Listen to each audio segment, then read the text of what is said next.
Students, ہمارا جو topic ہے آج وہ ہے ایک فراڈ کیس کی ڈسکشن ہے.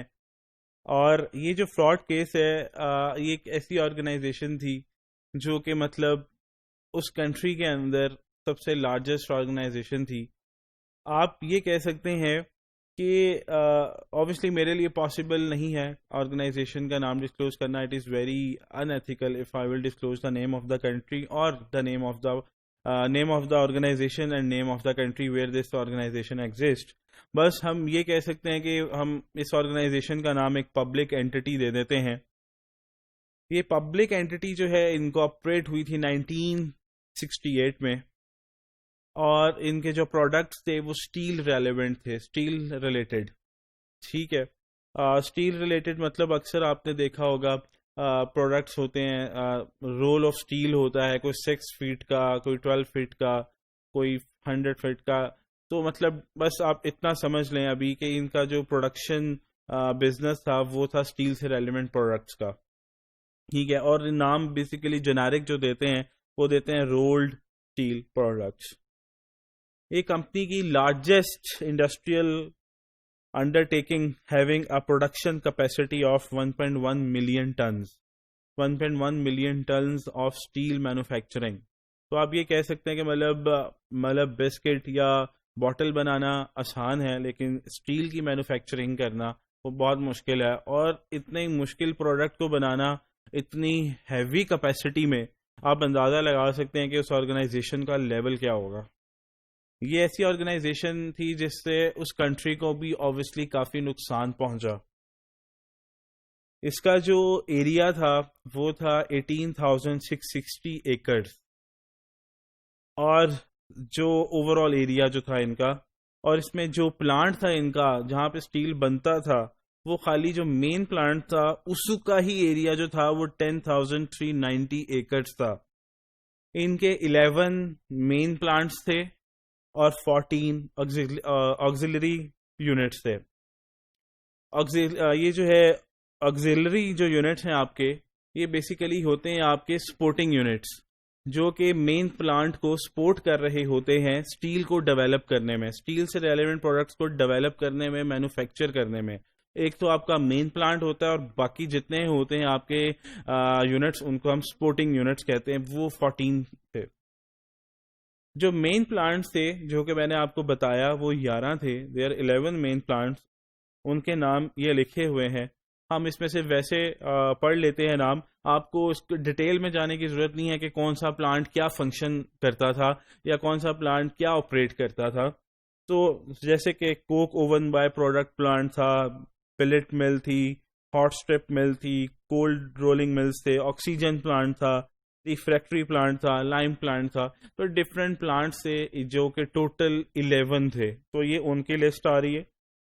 اسی طرح 14 جو ہے وہ سپورٹنگ یونٹس تھے، ان کے بھی نام آ رہے ہیں. اس میں سے میں نے 14 کے 14 بتانے کی مجھے نہیں لگتا کوئی ضرورت تھی، تو میں نے اس میں سے فیو جو آپ کے سپورٹنگ یونٹس تھے ان کے نام جو ہیں وہ میں نے لکھ دیے. جیسے جیٹی ڈپارٹمنٹ ہے، را مٹیریل ہینڈلنگ ڈپارٹمنٹ تھا، سینٹرل مینٹیننس ورک شاپ تھی، اور پاور ڈسٹریبیوشن نیٹ ورک. تو یہ آپ کے کچھ سپورٹنگ یونٹس تھے. اب تھوڑا سا فردر بیک گراؤنڈ کی طرف جاتے ہیں. اس پبلک اینٹی کو ہیوی لاسز ہوئے کس فائنینشیل ایئر میں؟ 30 جون 2009 کے اندر، اور ان کو ایک ہی سال کے اندر لاس ہوا 26.5 بلین روپیز.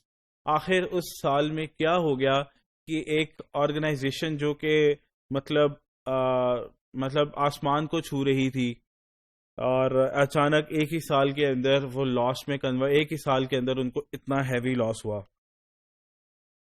تو جب لاسز ہو گئے تو obviously ان کا فورینزک آڈٹ ہوا. اس فورینزک آڈٹ کا سکوپ کیا تھا، اس فورینزک آڈیٹرز کا کیا رول تھا؟ انہوں نے ہمیں بتانا تھا کہ بریک اپ آف لاسز کیا ہے، مطلب کس مد میں کتنا نقصان ہوا ہے اور اس کے پیچھے وجوہات کیا ہے. نمبر سیکنڈ، اور جو نیگلیجنس کی وجہ سے فراڈ ہوئے، ایک ہوتا ہے مطلب ایک نیگلیجنس کی وجہ سے جو نقصان ہوئے. دیکھیں کچھ نقصان آپ کے انٹینشنل بھی ہوتے ہیں، کچھ نقصانات ان انٹینشنل بھی ہو جاتے ہیں. جو جان کے کیے جاتے ہیں نقصانات وہ جو ہوتے ہیں آپ کے، اس کو ہم انٹینشنل کہتے ہیں. تو اسکوپ میں یہ بھی تھا کہ ایسے لاسز کو آپ علیحدہ کر دیں جو کہ کرپشن یا نیگلیجنس کی وجہ سے ہوئے ہیں، وہ مس مینجمنٹ کی وجہ سے ہوئے.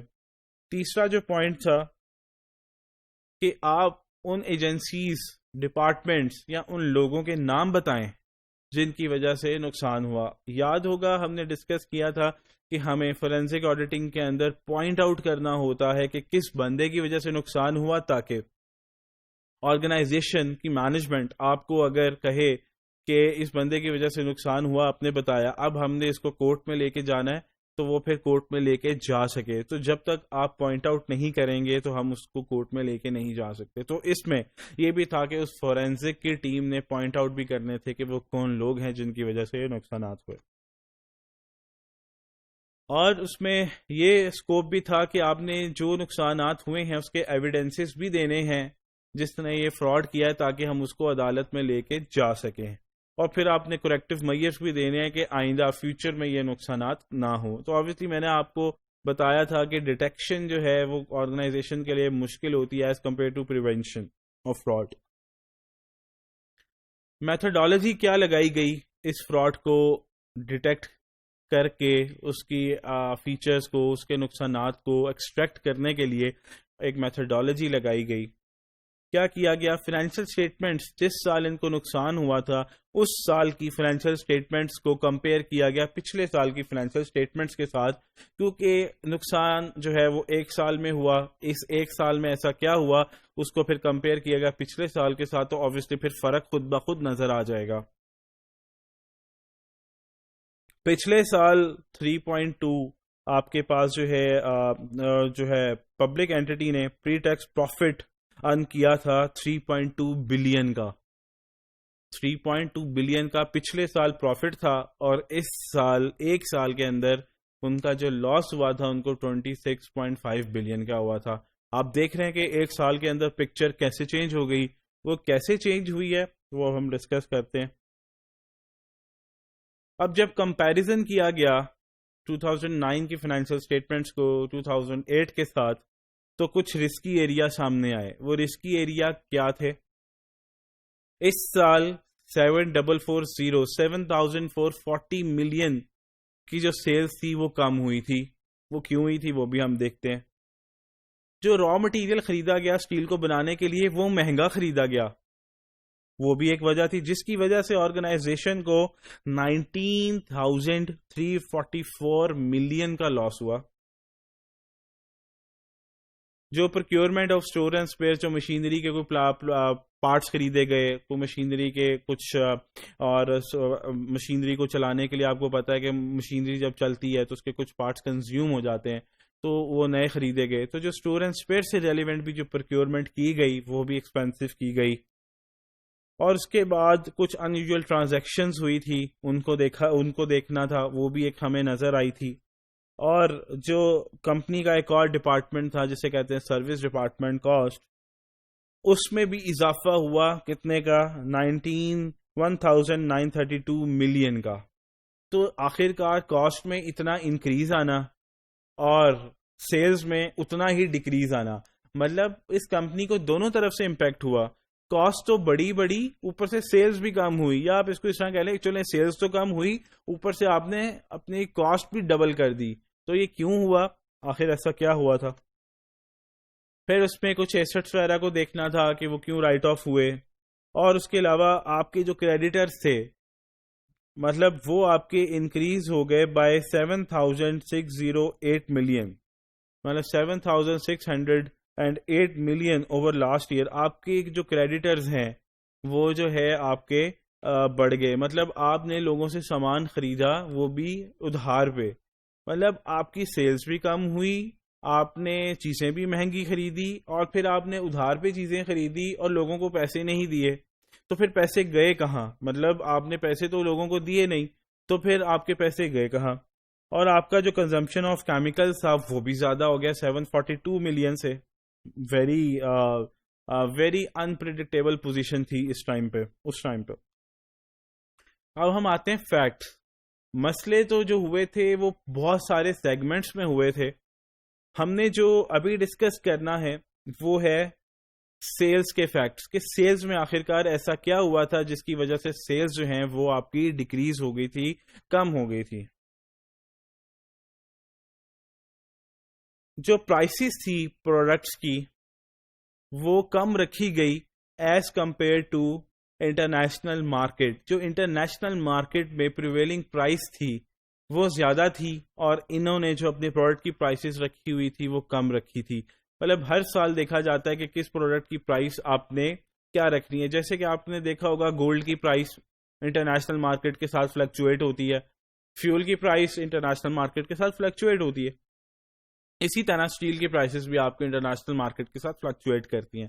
اب انٹرنیشنل مارکیٹ میں ان پروڈکٹ کی پرائسز زیادہ تھی تو آپ نے اپنی پرائسز جو ہیں پروڈکٹ کی وہ کم رکھی. آخر ایسی کیا وجہ تھی؟ اگر انٹرنیشنل مارکیٹ میں پرائس زیادہ تو آپ بھی اپنی پرائس زیادہ رکھیں، لیکن یہاں پہ ایسے نہیں ہوا تھا. تو جس کی وجہ سے لاس ہوا، آپ نے اس کے مطابق اپنی پرائسز اوپر نہیں کی، ہائی نہیں کی، تو آپ کو لاس ہوا. اس کی جو ڈیٹیلز ہیں وہ نیکسٹ سلائیڈ میں ہے. جیسے کہ aggregate losses cause to public entity is given below in table. یہ آپ دیکھ سکتے ہیں، ان کے پروڈکٹس کے نام نہیں میں نے لکھے. آپ کا لاس ہوا آن cell of product a 4.2 billion کا، اسی طرح بی پروڈکٹ میں 1.9 بلین کا، اسی طرح سی میں 637 ملین کا، اور ڈی میں 186 ملین کا. تو ٹوٹل 7 بلین کا نقصان ہوا آپ کو. 7 بلین کی جو سیلز ہیں وہ آپ کی کم ہوئی ہیں. تو کیوں؟ کیونکہ آپ نے اپنی پرائسز کو انٹرنیشنل مارکیٹ کے مطابق ریشنلائز نہیں کیا تھا. تو یہ تھا اوور آل ایک سیلز کے بارے میں. اب ہم اس کی فردر ڈیٹیل دیکھ لیتے ہیں کمپیریزن میں. جیسے کہ پریویلنگ پرائس جو تھی وہ 55,321 تھی، جو ڈیکریز سجیسٹڈ تھا وہ 4,000 تھا، لیکن جو اپروو کیا آپ کی سیل پرائس میں ڈیکریز وہ 14,000 کیا گیا، اور آپ نے پرائس رکھی 41,321. مطلب آپ نے 4,000 سے پرائس کو ڈیکریز کرنا تھا تو آپ نے کتنے سے کیا؟ 14,000 سے. مطلب انٹرنیشنل مارکیٹ میں اگر پرائسز فلکچویٹ ہو رہی ہیں، وہ کہتے ہیں جی 4,000 میں پروڈکٹ کی پرائس کم کر دیں، آپ 14,000 کریں. تو 41,321 آپ نے اپنی پرائس اپروو کی پروڈکٹ کی، مارکیٹ میں 56,000 کی اویلیبل انٹرنیشنل مارکیٹ کہہ رہی تھی، تو آپ کو یہاں لاس ہوا ایک آئٹم کے پیچھے. اسی طرح آپ کا پروڈکٹ بھی ہے، ڈیکریز جو سجیسٹڈ تھا وہ 3620 کا تھا، آپ نے اپروو کیا ڈیکریز بائی 20,000. ٹھیک ہے، آپ نے بہت زیادہ کم کر دیا، ٹھیک ہو گیا. اور آپ کی جو پرائس بنی 59,514، مارکیٹ میں جو انٹرنیشنل پرائس تھی وہ 53,000 تھی. اور آپ نے یہاں پہ بھی جو پرائس رکھی، آپ نے فلکچویشن پہ غور کرنا ہے کہ یہاں پہ جو انٹرنیشنل مارکیٹ کی پرائس ہے آپ پرائسز اس کے مطابق نہیں رکھ رہے ہیں. اسی طرح انٹرنیشنل مارکیٹ میں 63,000 کی پروڈکٹ کی پرائس اویلیبل تھی، آپ کی پرائس 68,000 تھی. اسی طرح یہاں پہ 73,000 تھی انٹرنیشنل کے مطابق، اور آپ نے 76 رکھی. تو آپ سے کوئی کیوں پرچیز کرے گا آئٹم جب کہ آپ کی جو پرائسز ہیں وہ بالکل ہی انٹرنیشنل پرائسز کے ساتھ میچ نہیں کر رہی ہیں؟ جہاں زیادہ رکھنی ہے وہاں کم کر رہے ہیں، جہاں کم کر رہے ہیں وہاں زیادہ کر رہے ہیں آپ. تو obviously it's a big mismatch. So یہ ابھی آپ کو میں نے نقصان بھی بتا دیا 7 بلین کا، اور اس کے ساتھ ساتھ کس وجہ سے ہوا، انہوں نے مس میچ کیا کیا تھا وہ بھی ہم نے ڈسکس کیا. اس کے ساتھ ساتھ انہوں نے اپنے جو ہے کچھ کسٹمرز کو جو ان سے سامان خریدتے تھے ان کو انہوں نے بہت زیادہ فیور کی. ٹھیک ہے، اس فیور کے ساتھ ساتھ یہ جو پروڈکٹس اپنی جو اپنے کسٹمرز کو سیل آؤٹ کر رہے تھے فیور کے اوپر، وہ سیم پروڈکٹس کوئی اور کسٹمرز بھی بائی کرنا چاہ رہے تھے، وہی پروڈکٹس کوئی اور کسٹمر بھی بائی کرنا چاہ رہا تھا، لیکن انہوں نے ان کسٹمرز کو وہ پروڈکٹ نہیں سیل آؤٹ کیے، اور جن کو انہوں نے فیور دی ہے ان کو انہوں نے سیل آؤٹ کیے. تو آخر ایسی کیا وجہ تھی کہ اگر اور کوئی کسٹمر نارمل ٹرمز کے اوپر آپ سے پرچیز کرنا چاہ رہا ہے تو آپ وہ پروڈکٹ کسی اور کسٹمرز کو دے رہے ہیں فیور کے ساتھ؟ ایسا تو کوئی بزنس پلان ایسے نہیں کرتا. تو یہ بھی ایک پرابلم تھی.